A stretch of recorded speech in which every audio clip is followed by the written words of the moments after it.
कक्षा 1 से लेकर कक्षा 12 तक एक लड़की जब पढ़ाई कर रही थी तो हर कक्षा में लगातार टॉप आ रही थी। इसी बीच में उसकी एक लड़के से दोस्ती हो जाती है। लड़की बेहद गरीब परिवार से थी। परिवार की आर्थिक स्थिति इतनी कमज़ोर थी कि उसे पढ़ाने में असमर्थ था। जिस लड़के से दोस्ती होती है वो लड़का कहता है कि तुम पढ़ाई को जारी रखना और जहाँ तक भी संभव हो सकेगा मैं तुम्हारी मदद करूँगा। लड़का अच्छे घर से था, उसके पास पैसे थे, लेकिन लड़की के पास उतने पैसे नहीं थे और लड़का उसकी हर संभव मदद कर रहा था। लड़की धीरे धीरे आगे बढ़ रही थी। साल 2012 में वो लड़की यूपीएससी का एग्ज़ाम क्लियर करने के बाद आईपीएस ऑफिसर बन जाती है और जैसे ही आईपीएस ऑफिसर बन जाती है पूरे इलाके में शोर हो जाता है।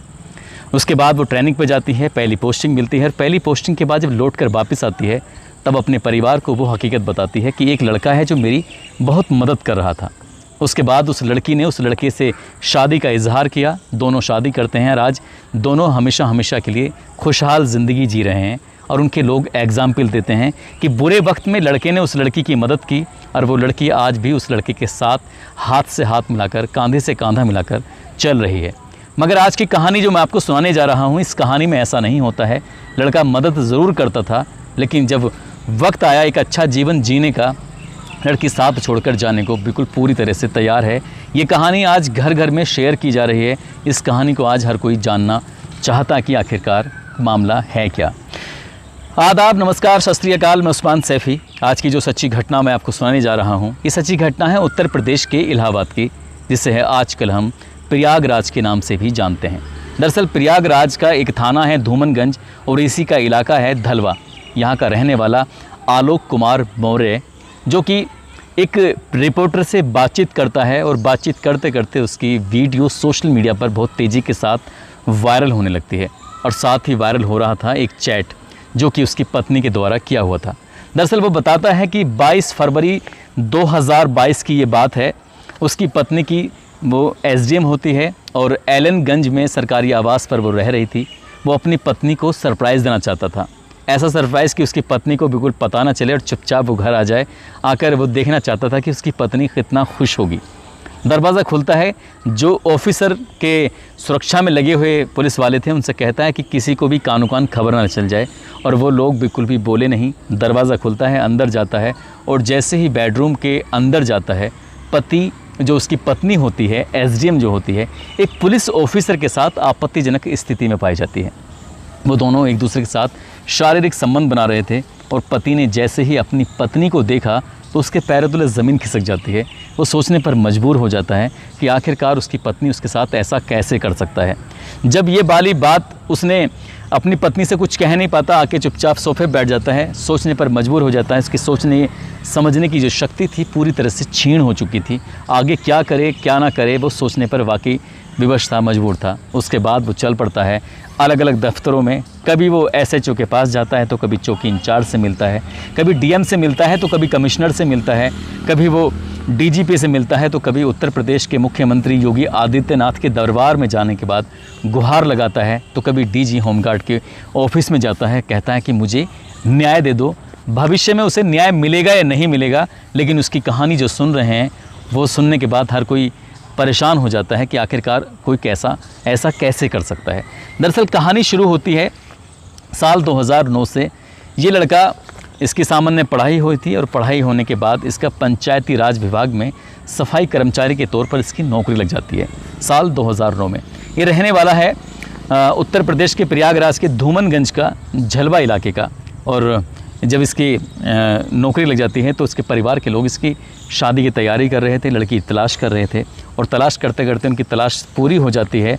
चिरई गांव लगता है बनारस में, जो कि यूपी में ही है। वहाँ की रहने वाली ज्योति मौर्य। 2010 में इन दोनों की शादी हो जाती है। 19 नवंबर 2010 को धूमधाम से। सब कुछ इनकी ज़िंदगी में ठीक चल रहा था और जो इसकी पत्नी होती है ज्योति आलोक की, वो अपने पति से कहती है कि मैं पढ़ना चाहती हूँ, मैं आगे बढ़ना चाहती हूँ। जैसे ही उसका पति ये बात सुनता है तो उसे लगता है कि वो उसका खुद का सपना अगर पूरा नहीं हो सका तो क्या हुआ, उसकी पत्नी का सपना ज़रूर पूरा होना चाहिए। इसलिए वो अपनी पत्नी को लेकर कुछ ही टाइम के बाद सीधा काउंसलिंग कोचिंग लगता है इलाहाबाद में, वहाँ जाता है। हालांकि कई कोचिंग के दोनों मियाँ और बीवी चक्कर काट रहे थे। चक्कर काटते काटते काउंसलिंग कोचिंग में जाकर आखिरकार उसे ज्वाइन करा देता है और कहता है कि तुम दिल लगाकर पूरी ईमानदारी से, पूरी मेहनत से पढ़ाई करो जितना भी हो सकता है। बाकी किसी भी चीज़ की टेंशन मत लेना, चिंता मत करना, ना घर की चिंता करना, ना मेरी चिंता करना, ना परिवार की किसी भी चिंता मत करना। चिंता करनी है तो सिर्फ पढ़ाई की करनी है। ज्योति वाकई भाग्यशाली थी जो उसका इतना अच्छा पति मिलता है और उसने जी जोड़ मेहनत करनी शुरू कर दी। हालांकि ये भी बताया जाता है कि उस बीच में उसकी एक नौकरी लग जाती है, लेकिन उसे बनना था PCS अधिकारी और उसकी लगातार वो कोशिश कर रही थी। पति उसकी पहली पोस्टिंग प्रतापगढ़ में होती है, जो सफाई कर्मचारी। पति उसका सफाई कर्मचारी होता है, कभी नाली साफ़ करता है तो कभी झाड़ू लगाता है। वहाँ से जो पैसे कमते थे वो अपनी पत्नी को पहुँचाता था। पैसे अगर कम रहते थे तो भाई से बात करता था कि भाई कुछ पैसों की ज़रूरत है, आप मुझे पैसे दे दो, मैं अपनी पत्नी को पढ़ाना चाहता हूँ, आगे बढ़ाना चाहता हूँ। अगर वहाँ से भी इच्छाएं पूरी नहीं होती थी, पैसे की ज़्यादा ज़रूरत पड़ती थी तो अपने पिता से मांगता था। और जिस डिपार्टमेंट में वो जॉब कर रहा था तो वहाँ के DPRO से भी उसने पैसे मांगे ताकि पत्नी की पढ़ाई बीच में रुक ना जाए। खुद परेशानी में रहा लेकिन पत्नी को लगातार पढ़ाता रहा। लेकिन पत्नी भी पूरी ईमानदारी से, पूरी शिद्दत के साथ पढ़ाई कर रही थी, मेहनत कर रही थी। साल 2015 आता है और साल 2015 में जब रिज़ल्ट आता है UP PCS का, तो इस लड़की की पूरे प्रदेश में 16वीं रैंक होती है। अगर हम महिला वर्ग की बात करें तो महिला वर्ग में इसका 3रा स्थान होता है। और जैसे ही ये बात छलवा इलाके में, गांव में पता चलती है तो वहाँ के लोगों में इतनी खुशी होती है कि इस गांव की बहू ने UP PCS क्वालिफाई किया है और इसको SDM का कैडर मिलेगा। बस इतना था कि पूरे गांव में जश्न मनाया जाता है, सबके सब लोग खुश होते हैं। और अभी इस खुशी को लोग आपस में एक दूसरे से सेलिब्रेट कर ही पाए थे कि एक और खुशी हो जाती है। दरअसल इस महिला जो कि गर्भवती होती है, इसको जुड़वा बेटियां पैदा होती हैं, बेहद खूबसूरत बेटियां। और इसके बाद फिर गांव में एक बार फिर से खुशी मनाई जाती है। ज़िंदगी में सब कुछ ठीक चल रहा था और ये अधिकारी बनने के बाद इसकी अलग अलग जगहों पर पोस्टिंग होती है। कभी ये कौशाम्बी जाती है तो कभी प्रतापगढ़ में SDM के तौर पर रहती है, कभी जौनपुर में तो कभी लखनऊ में, अलग अलग जगहों पे पोस्टिंग चल रही थी। फ़िलहाल की अगर हम बात करें तो बरेली में एक शुगर मिल है। शुगर मिल में ये प्रधान प्रबंधक के तौर पर, यानी कि जनरल मैनेजर के तौर पर इसकी पोस्टिंग चल रही है। सब कुछ ज़िंदगी में ठीक चल रहा था, लेकिन ये बताता है इसका पति, जब इसने अखबारों में, टेलीविज़न पर, अलग अलग जगहों पर अपने पत्र जब उपलब्ध कराए तो ये कहता है कि साल 2020 की बात है, जब इसकी पत्नी ने सोशल मीडिया के पन्ने पलटते पलटते इसकी मुलाकात होती है एक PPS ऑफिसर से, जिसका पद था सर्किल ऑफिसर, जो उत्तर प्रदेश पुलिस में ही होता है। और पन्ने पलटते पढ़ते जब उससे बातचीत होती है तो एक दिन इसको थोड़ी बहुत हल्की फुल्की भनक लग जाती है। जब भनक लगती है तो वो अपने पत्नी से पूछता है कि ये कौन व्यक्ति है, जिसका नाम मनीष दुबे होता है। मनीष दुबे के बारे में पूछा जाता है तो कहती है कि मैं ऑफिसर हूँ, SDM हूँ, तो ये लोगों से मिलना जुलना तो होता ही है। इसका पति भी समझ जाता है कि हाँ, इसमें कोई बड़ी बात तो है नहीं।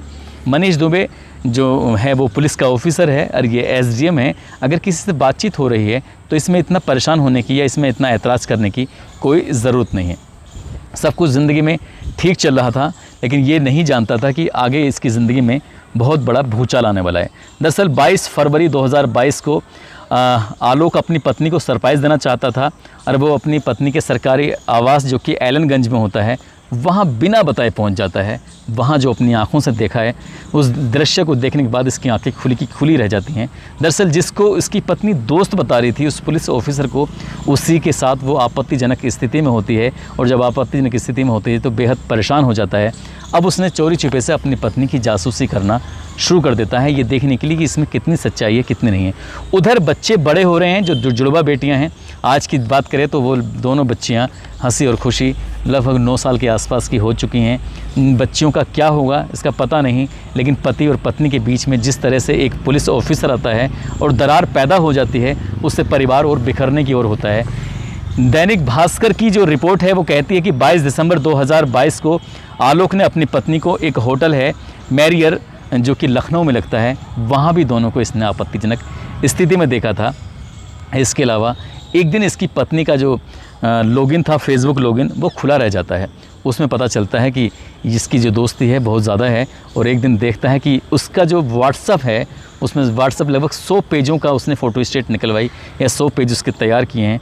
उसमें जो चैटिंग देखता है तो उस चैटिंग को देख के भी इसकी हालत ख़राब हो जाती है, बद से बदतर हो जाती है, क्योंकि उसने उसमें देखा जिस तरह की एक एसडीएम इस पीपीएस अधिकारी यानी कि सीओ से लगातार बातचीत कर रही थी। उस बातचीत की जो उसमें आपस में एक दूसरे से चैटिंग थी, उसमें बहुत ही भद्दी और अश्लील बातों का उसमें प्रयोग किया गया था। इसके पति ने वो सारी अश्लील जो पोस्ट थी वो लेने के बाद अलग अलग मीडिया हाउस में दी है। उसके बाद वो लगातार वायरल होने लगती है और मीडिया कर्मियों ने जब इसका इंटरव्यू लिया वो भी साथ में वायरल होने लगता है। और जब ये पता चलता है कि ये महिला जिसको इसके पति ने पढ़ाया लिखाया और काबिल बनाया, उसके बाद वो अपने पति को ही छोड़कर किसी और के प्यार में पड़ जाती है, तो बड़ी हैरानी होती है। और इससे भी ज़्यादा हैरानी इस बात की होती है कि जिस मनीष दुबे के चक्कर में इसकी वाइफ यानी कि एसडीएम खुद पड़ी हुई है, उस मनीष दुबे की पत्नी ने इस आलोक मौर्य से जब बातचीत करने की कोशिश की और यही बातचीत उसने मीडिया कर्मी ने जब सोशल मीडिया पर अपलोड की थी, जब मीडिया में अपलोड हुई, तो वो ये कह रहा था कि जो मनीष दुबे है उसकी पत्नी ने हमसे बात की थी कि भैया हमारा घर पूरी तरह से बिखर जाएगा, इसलिए आप हमारी मदद कीजिए। आलोक मौर्य जब उस ऑफिसर की बीवी से बातचीत करता है तो कहता है दीदी आप परेशान बिल्कुल भी मत होइए। इससे ये पता चलता है कि ये जो व्यक्ति है आलोक कुमार मौर्य, वो महिलाओं के प्रति कितना उदारवादी है, कितनी रेस्पेक्ट करता है। और जो व्यक्ति उसकी पत्नी के साथ आपत्तिजनक स्थिति में देखा गया, वो उसकी पत्नी को भी बहन या दीदी कह के भरी मीडिया में वो संबोधित कर रहा है। लेकिन इस कहानी से एक फ़िल्म आई थी सूर्यवंशम, जिसमें हीरा का एक कैरेक्टर होता है जो अपनी पत्नी को पढ़ा लिखा कर ऑफिसर बनाता है, उस आईएएस ऑफिसर बनाता है, उसकी मदद करता है। ऐसे जब बातें सामने आती हैं तो लोगों को वाकई हैरानी होती है। लेकिन इसका एक और पार्ट होता है, वो दूसरा पार्ट ये होता है कि जब मीडिया कर्मी इस महिला एसडीएम के पास जाते हैं, वहाँ जाकर बातचीत करते हैं, कहते हैं कि जिस व्यक्ति ने तुम्हें पढ़ाया लिखाया है तुम उसे कैसे धोखा दे सकती हो। तो उसने कुछ एक और नई कहानी बताकर पब्लिक के जो भी लोग थे उनको शांत करने की काफ़ी कोशिश की है। वो कहती है कि 7 मई 2023 को उसने अपने पति के खिलाफ धूमनगंज थाने में एफआईआर दर्ज कराई है। जो उसका पति है उससे लगातार दहेज की मांग कर रहा है। कहता है कि मुझे 50 लाख रुपए नगद दो और एक घर भी बना कर दो। और इन्होंने मेरे साथ धोखा किया है। साल 2010 में जब शादी हुई थी, ये बताया गया था कि उसका जो होने वाला पति है वो ग्राम पंचायत अधिकारी है, ये बताकर शादी की थी। जब उसने कुछ टाइम के बाद देखा, ये परखा कि उसका जो पति है वो ग्राम पंचायत अधिकारी नहीं बल्कि सफाई कर्मचारी है, तो उसे ये बात सुनकर बहुत ज़्यादा गुस्सा आता है। उसने इस बात को लेकर अपने परिवार से ऐतराज़ भी किया था, अपने मायके वालों से भी बोला था, अपने ससुराल वालों से भी बोला था। शादी से पहले भी वो पीसीएस की तैयारी कर रही थी, शादी के बाद भी वो पीसीएस की तैयारी कर रही थी। उसने ये भी कहा है कि मेरी कोई आर्थिक रूप से मदद नहीं की है, बल्कि उसने नौकरी पाने के बाद उसने लगातार अपने ससुराल वालों की मदद करती चली गई है। उस पर जो आरोप लगाए गए हैं वो पूरी तरह से निराधार हैं। लेकिन जब लोग ये कहते हैं, जब अखबारों में टेलीविज़न पर खबर आती है कि साल 2010 में शादी होती है और जब इसकी प्रेम प्रसंग की कहानी जो फेसबुक से शुरू हुई थी वो चल जाती है, और जब ये दोनों को आपत्तिजनक स्थिति में उसका पति देखता है, जब इसके बाद ऐतराज़ करता है, उसके बाद चौकी इंचार्ज से लेके थाना अध्यक्ष हो, डीएम हो, कमिश्नर हो, डीजी हो या डीजीपी हो या फिर मुख्यमंत्री योगी आदित्यनाथ हो, सब जगह जब जाता है, शिकायत करता है, सोशल मीडिया पर उसकी पोस्ट, चैटिंग पोस्ट वायरल होती है, तब जाकर इस महिला के बारे में पता चलता है। लोग कहने लगते हैं कि यदि इसको ऐतराज़ था इसके साथ तो उसका साथ छोड़ देती, जब इसकी नौकरी लगी थी तब साथ छोड़ देती। इसलिए इस महिला ने अपने पति को झूठा साबित करने के लिए, क्योंकि वो पढ़ी लिखी है और वो अपने कानून के बारे में भी अच्छी तरह जानती है कि कैसे बचा जा सकता है या किसी को कैसे फंसाया जा सकता है। इसमें जो भी होगा भविष्य में कि कौन बचेगा कौन फंसेगा, ये तो भविष्य के घर में छिपा है। लेकिन डीजी होमगार्ड के पास जब जाकर शिकायत करता है, वीके मौर्य इस मामले की जांच पड़ताल इलाहाबाद के डीआईजी को सौंपते हैं और कहते हैं कि जो भी जांच में रिपोर्ट सही पाई जाएगी उसके बाद ही इसमें सही चीज़ निकल के आ सकती है। कौन झूठा है कौन सच्चा है ये तो वक्त के बाद ही पता चलेगा। लेकिन अगर पति सच बोल रहा है तो वाकई इस महिला ने अच्छा नहीं किया। यदि ये महिला सच बोल रही है तो उसका पति उसके साथ अच्छा नहीं कर रहा है, क्योंकि इन दोनों की लड़ाई में 2 बच्चों की ज़िंदगी पूरी तरह से अंधकार की ओर जा रही है। उनका भविष्य कैसे संभलेगा, यही नहीं बल्कि जिस व्यक्ति से, जिस पुलिस ऑफिसर से इस एसडीएम का अफेयर चल रहा है उसकी पत्नी का क्या होगा, ये भी कई तरह के सवाल खड़े हुए हैं। इसमें प्रशासन को, इसमें शासन को उचित कदम उठाने की ज़रूरत है ताकि भविष्य में कोई कभी ऐसा कदम न उठा सके। दोस्तों, इस पूरे घटनाक्रम को सुनाने का उद्देश्य किसी को परेशान करना नहीं है, किसी का दिल दुखाना नहीं है, बल्कि आपको जागरूक करना है, आपको सचेत करना है। आप जब परेशानी में हो और जब आप किसी से मदद लें और आपके साथ जब अच्छा वक्त आए तो अच्छे वक्त में परेशानी के वक्त वाले मददगार को ज़रूर याद रखें, उसे बिल्कुल भी ना भूलें, क्योंकि अगर ऐसा करेंगे तो कोई किसी की मदद नहीं कर पाएगा। आज की कहानी भी यही संदेश देती है, जब आपके साथ बुरा वक्त हो, आपकी मदद करने वालों के साथ आप हमेशा हमेशा खड़े रहें। आज जाते जाते आज हैदराबाद के हैं विजय सिंह और चेन्नई के रहने वाले हैं राजेश शर्मा। इन दोनों का जन्मदिन है। इन दोनों को जन्मदिन की बहुत सारी शुभकामनाएं, बहुत बहुत मुबारकबाद। साथ ही कुछ लोगों ने नाम लेने की अपील की थी, जिसमें निरहान खान हैं, आफ्ताब अंसारी, नीलेश यादव, कपिल भाटी, रूप सिंह, निषाद, मीरा गुप्ता, शिवम कुमार, फुरकान खान, अरशद खान, परवेज़ अहमद, हर्षित गुप्ता, माही त्यागी। आप सब लोग अपना ख्याल रखें, सुरक्षित रहें। जय हिंद, जय भारत।